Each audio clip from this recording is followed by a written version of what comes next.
friends, welcome to Simis Nadan kitchen. ഇന്ന് നമ്മൾ ഉണ്ടാക്കാൻ പോകുന്നത് ഒരു വിഷു സ്പെഷ്യൽ ആണ് ട്ടോ. ചക്ക പായസം അല്ലെങ്കിൽ ചക്ക പ്രഥമൻ. ദാ ഇതുപോലെയാണ് ഇരിക്കുന്നത്. അപ്പോൾ ഇത് എങ്ങനെയാണ് ഉണ്ടാക്കുന്നത് നോക്കാം. ഇതിനായിട്ട് ഞാൻ കുറച്ച് പഴുത്ത ചക്ക എടുത്തു വെച്ചിട്ടുണ്ട്. അത് ചെറിയ ചെറിയ കഷ്ണങ്ങളായിട്ട് മുറിച്ചെടുത്തിട്ടുണ്ട് ട്ടോ. ഇത് ഒരു 4 കപ്പ് ഉണ്ട്. ഇനി ഇതൊന്ന് വേവിച്ചെടുക്കണം. അതൊരു കുക്കറിലേക്ക് മാറ്റാം.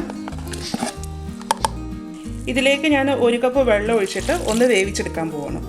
ചക്ക നമ്മൾ കുക്കറിൽ വെച്ചിട്ടുണ്ടായിരുന്നല്ലോ, അത് വെന്തിട്ടുണ്ട് ഇതാ ഇതുപോലെ നല്ലതായിട്ട്. അപ്പോൾ ഇതെങ്ങനെ വേവിച്ചതെന്ന് വെച്ച് കഴിഞ്ഞാൽ ഫുൾ ഫ്ലെയിമിൽ 2 വിസിൽ, അതിന് ശേഷം സ്റ്റവ് ഓഫ് ചെയ്തു. പിന്നെ ഫുൾ പ്രഷർ പോയതിന് ശേഷമാണ് ഓപ്പൺ ആക്കിയത്. അപ്പോൾ ഇതുപോലെ വെന്തു. ഇനി ഇതൊന്ന് നന്നായിട്ടൊന്ന് ഉടച്ചു കൊടുക്കണം. ഇതാ ഇതുപോലെ നന്നായിട്ടൊന്ന് ഉടച്ചെടുക്കുക. കഷ്ണങ്ങളൊന്നും പാടില്ല കേട്ടോ. അതാ ഇതുപോലെയാണ് ഇപ്പോൾ ഇരിക്കുന്നത്. ഇങ്ങനെ ഇനി നമുക്ക് പായസം ഉണ്ടാക്കാം കേട്ടോ. ഇനി ഇതിലേക്ക് വേണ്ടത് തേങ്ങാപ്പാൽ, ഒരു 4 കപ്പ് പാലെടുത്തിട്ടുണ്ട്. അപ്പോൾ ഇതിന് ഞാൻ 1-ാം പാൽ 2-ാം പാലൊന്നും എടുക്കണില്ല, ആകെ ഒറ്റൊരു പാലേ എടുക്കുന്നുള്ളൂ. നമ്മൾ കഴിഞ്ഞ ദിവസം ഫിഷ് മോളി ചെയ്തപ്പോഴത്തേക്ക് എടുത്തിരുന്നല്ലോ, ആ ഒരു മെത്തേഡിലാണ് ഈ പാലെടുത്തിരിക്കുന്നത് കേട്ടോ. ഇത് 1.5 മുറി തേങ്ങയുടെ പാലാണ്. ഇനി ഇതിലേക്ക് വേണ്ടത് ശർക്കരയാണ്. അപ്പോൾ ഞാൻ എടുത്തിരിക്കുന്നത് 3/4 കിലോയാണ്. നല്ല കളറുള്ള ശർക്കരയാണെങ്കിൽ അത്രയും നല്ലത്. അപ്പോൾ നമ്മൾ പായസം ഉണ്ടാക്കുമ്പോൾ നല്ലൊരു കളർ ഉണ്ടാവും കേട്ടോ. ഇതിന് അധികം കളർ ഇല്ല. അതുപോലെ ചക്കയുടെ മധുരം അനുസരിച്ചിട്ട് അങ്ങോട്ടും ഇങ്ങോട്ടുമൊക്കെ ഒരു വേരിയേഷൻ വരും കേട്ടോ. ഇനി എന്താ ചെയ്യേണ്ടത് വെച്ചാൽ ഈ ശർക്കര ഒന്ന് ഉരുക്കിയെടുക്കണം. ഇത് നല്ലപോലെ അഴുക്കുണ്ടാവും കേട്ടോ. അപ്പോൾ ഉരുക്കുന്നതിന് മുന്നേ ഇതൊന്ന് പൊട്ടിച്ചിട്ട് ഉരുക്കുവാണെന്നുണ്ടെങ്കിൽ എളുപ്പം തന്നെ ഉരുക്കി കിട്ടും. ഇതുപോലെ പൊടിച്ചതിന് ശേഷം ഇതിലേക്ക് ഞാൻ 1 കപ്പ് വെള്ളം ഒഴിക്കുന്നുണ്ട്. ഇനി ഇത് നന്നായിട്ടൊന്ന് ഉരുക്കിയെടുക്കണം. ഇത് സ്റ്റൗവിലേക്ക് മാറ്റിയിട്ടുണ്ട്. ഇനി ഇതൊന്ന് ചൂടായിട്ട് വരണം. അതുവരെ ഇതൊന്ന് ഇളക്കുമൊന്നും വേണ്ട കേട്ടോ. ചൂടായി തുടങ്ങിയതിന് ശേഷം ഇതൊന്ന് ഇളക്കി വെച്ചാൽ മതി. ഇതിന് തിള വന്നു തുടങ്ങിയിട്ടുണ്ട്. ഇനി ഇത് ഇളക്കി തുടങ്ങാം. അതല്ലാന്നുണ്ടെങ്കിൽ ഇത് പെട്ടെന്ന് തന്നെ തിളച്ച് മുകളിലോട്ട് പൊങ്ങി വരും. ഇത് നല്ലതായിട്ട് തിളപ്പിച്ച് ഇതിൻ്റെ അകത്തുള്ള കട്ടയൊക്കെ നന്നായിട്ടൊന്ന് അലിഞ്ഞ് വരണം. അലിഞ്ഞതിന് ശേഷം വേണം നമുക്കിത് സ്റ്റൗ ഓഫ് ചെയ്യാനായിട്ട്. പതഞ്ഞ് പൊങ്ങി വരുന്നുണ്ട്. അപ്പോൾ നമ്മൾ ഇങ്ങനെ പതഞ്ഞ് പൊങ്ങി വരുമ്പോഴത്തേക്ക് സ്റ്റൗവിൻ്റെ ഫ്ലെയിം ഒന്ന് കുറച്ചേക്കും കേട്ടോ. അതല്ലാന്നുണ്ടെങ്കിൽ പെട്ടെന്ന് തന്നെ തിളച്ചങ്ങോട്ട് ഒഴുക്കും. ഇപ്പോൾ ഇത് നന്നായിട്ട് അലിഞ്ഞിട്ടുണ്ട് കേട്ടോ. ഇപ്പോൾ ഇതിൻ്റെ അകത്ത് കട്ടയൊന്നുമില്ല. ഇനി നമുക്ക് സ്റ്റൗ ഓഫ് ചെയ്യാം. ഇനി ഇത് ചൂട് നന്നായിട്ട് ആറുന്നതിന് മുന്നേ തന്നെ ഇതൊന്ന് അരിച്ചെടുക്കണം. ചൂടാറി കഴിയുമ്പോൾ ഭയങ്കര സിറപ്പ് പോലെയാവും. അപ്പോൾ നമുക്ക് അരിച്ചെടുക്കാൻ ബുദ്ധിമുട്ടായിരിക്കും കേട്ടോ. ശർക്കര അരിക്കുമ്പോൾ ഇതുപോലെ നെറ്റിനധികം വലിപ്പമില്ലാത്ത അരിപ്പ് വെച്ചിട്ട് അരിക്കുക കേട്ടോ. അപ്പോൾ അതിൻ്റെ അകത്ത് നല്ലപോലെ മണ്ണുണ്ടാവും. വളരെ കനം കുറഞ്ഞതാണെങ്കിൽ മാത്രമേ അതിൻ്റെ അകത്ത് മണ്ണ് വീഴാതിരിക്കത്തുള്ളൂ.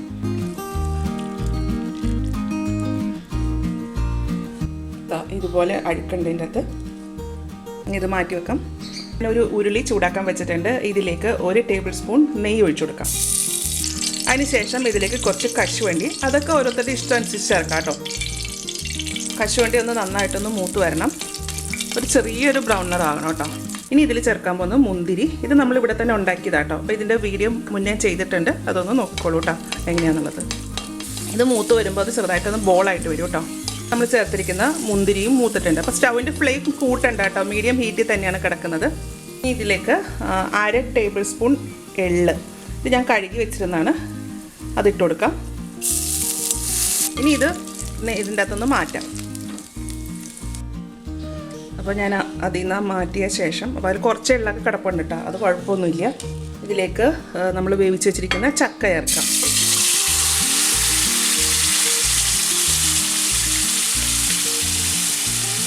ഇനി ഇതൊന്ന് ചക്ക ഇതിലൊന്ന് ചൂടാകട്ടെ. ഇനി ഇതിലേക്ക് ശർക്കര ഒഴിച്ചു കൊടുക്കാം. അപ്പം മധുരത്തിന് ആവശ്യമുള്ള ശർക്കര കേട്ടോ. അപ്പോൾ ഞാൻ എടുത്തിരിക്കുന്ന ഈ ചക്കയ്ക്ക് ഭയങ്കര മധുരമാണ്. അപ്പോൾ ഞാനത് നോക്കിയിട്ടേ ഒഴിക്കത്തുള്ളൂ. ഞാനിതിലേക്ക് ഇപ്പോൾ കുറച്ച് ശർക്കര ഒഴിച്ചിട്ടുണ്ട്. ഇതൊന്ന് നന്നായിട്ടൊന്ന് ഇതുമായിട്ടൊന്ന് അലിയട്ടെ കേട്ടോ. അപ്പം നമ്മൾ നേരത്തെ ചക്ക കുറച്ച് വെള്ളം ഒഴിച്ചിട്ടല്ലേ വേവിച്ചത്. ഇനി ഈ ശർക്കരപ്പാനിയിൽ കിടന്നിട്ട് ചക്കയൊന്ന് തിളയ്ക്കണം. ഞാൻ എടുത്തു വെച്ചിരിക്കുന്ന ശർക്കരപ്പാനിന്ന് പകുതി മാത്രമേ ഒഴിച്ചിട്ടുള്ളൂ കേട്ടോ. അപ്പോൾ ഇനി വേണം എന്നുണ്ടെങ്കിൽ മാത്രം നമുക്ക് പിന്നീട് ഒഴിച്ചാൽ മതി. ഇതൊന്ന് തിളയ്ക്കട്ടെ. തിളച്ച് കഴിയുമ്പോൾ നമുക്ക് ഇതിൻ്റെ അകത്തേക്ക് തേങ്ങാപ്പാൽ ഒഴിക്കാം.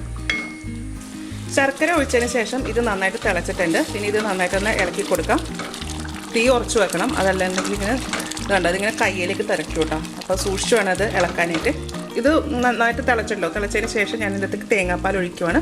ഒരു 3/4 ഭാഗം ഒഴിക്കുവാണ്.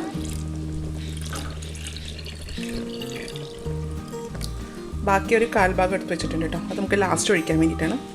ഇനി ഇത് നന്നായിട്ടൊന്ന് തിളയ്ക്കണം. ഇത് നന്നായിട്ട് തിളയ്ക്കുമ്പോഴത്തേക്ക് പാലും അതുപോലെ ചക്കയും കൂടെ നന്നായിട്ട് ചേരും കേട്ടോ. ഞാൻ ചേർത്തിരിക്കുന്ന ശർക്കരയ്ക്ക് വലിയ കളറൊന്നുമില്ല കേട്ടോ, അതുകൊണ്ടാണ് കേട്ടോ ഈ കളറിലിരിക്കുന്നത്. അപ്പോൾ നമുക്ക് പായസത്തിന് കുറച്ചും കൂടെ കളർ കിട്ടണം എന്നുണ്ടെങ്കിൽ ഇച്ചിരി പഞ്ചസാര ചേർത്തേച്ചാൽ മതി കേട്ടോ. അപ്പോൾ ഞാനിതിൽ 1 ടേബിൾ സ്പൂൺ പഞ്ചസാരയാണ് ചേർക്കുന്നത്. നമ്മളുടെ നല്ല ഡാർക്ക് ബ്രൗൺ ഒന്നും ആക്കത്തൊന്നുമില്ല. അപ്പോൾ ഒരുപാടൊന്നും ചേർക്കണ്ട കേട്ടോ, ഒരുപാട് ചേർത്ത് കഴിഞ്ഞാൽ നമുക്ക് ആ പഞ്ചസാരയുടെ ഒരു ടേസ്റ്റൊക്കെ അതിന് കയറി വരും. ഇതിപ്പോൾ ഇങ്ങനെ ഇളക്കാൻ തുടങ്ങിയിട്ട് 20 മിനിറ്റോളം ആയിട്ടോ. പിന്നെ ഒരു കാര്യം ശ്രദ്ധിക്കാനുള്ളതെന്ന് വെച്ച് കഴിഞ്ഞാൽ ചില ചക്ക വേവിച്ച് കഴിയുമ്പോഴത്തേക്ക് അതിനകത്ത് നാരുണ്ടാവും കേട്ടോ. അപ്പോൾ നമ്മൾ ആ നാരോട് കൂടി തന്നെ ഇതിലേക്ക് ഇട്ട് കഴിഞ്ഞാലും അത് ഈ പായസത്തിലേക്ക് അലിയത്തില്ല, ആ നാരായിട്ട് തന്നെ കിടക്കും. അപ്പോൾ എന്താ ചെയ്യേണ്ടതെന്ന് വെച്ച് കഴിഞ്ഞാൽ അങ്ങനെയുള്ള ചക്ക ഒന്ന് മിക്സിയിലിട്ട് അടിച്ചതിന് ശേഷം മാത്രം ഇതുപോലെ നമ്മൾ ശർക്കരയും പാലൊക്കെ ഒഴിച്ചിട്ട് ഇങ്ങനെ കലക്കിയെടുത്ത് വെച്ചാൽ മതി കേട്ടോ. അപ്പോൾ ഈ ചക്കയ്ക്ക് കുഴപ്പമൊന്നുമില്ല, ഇതിപ്പോൾ നന്നായിട്ട് അലിഞ്ഞിട്ടുണ്ട് കേട്ടോ, നന്നായിട്ട് കുറുകി തുടങ്ങിയിട്ടുണ്ട്.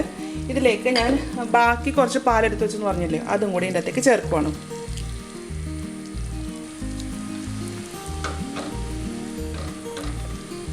ഇതൊന്ന് ഇളക്കാം.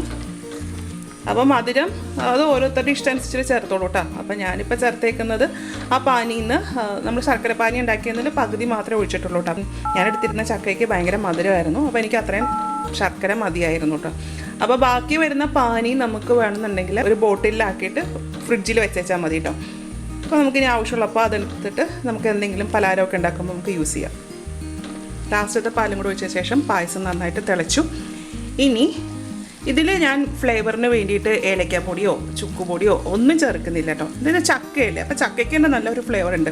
അപ്പോൾ അതൊക്കെ ചേർത്ത് കഴിഞ്ഞാൽ ആ ചക്കയുടെ ആ ഒരു ഫ്ലേവറും ഒക്കെ അങ്ങ് പോകും. അപ്പോൾ ഞാൻ അതൊന്നും ചേർക്കാതെ തന്നെയാണ് ഈ പായസം ഉണ്ടാക്കുന്നത് കേട്ടോ. ഇനി ഇതിലേക്ക് ഞാൻ ചേർക്കുന്നത് നമ്മൾ നേരത്തെ വറുത്ത് വെച്ചിരുന്ന കശുവണ്ടി, കിസ്മിസും പിന്നെ എള്ളും അതും കൂടെ ചേർത്ത് കൊടുക്കാം. സ്റ്റൗ ഓഫ് ചെയ്യാം. അത് ചേർത്ത് കഴിഞ്ഞാൽ തിളയ്ക്കേണ്ട കേട്ടോ. തിളച്ച് കഴിഞ്ഞാൽ നമ്മൾ ഇട്ടിരുന്ന ഇതെല്ലാം അടിയിലേക്ക് പോകും.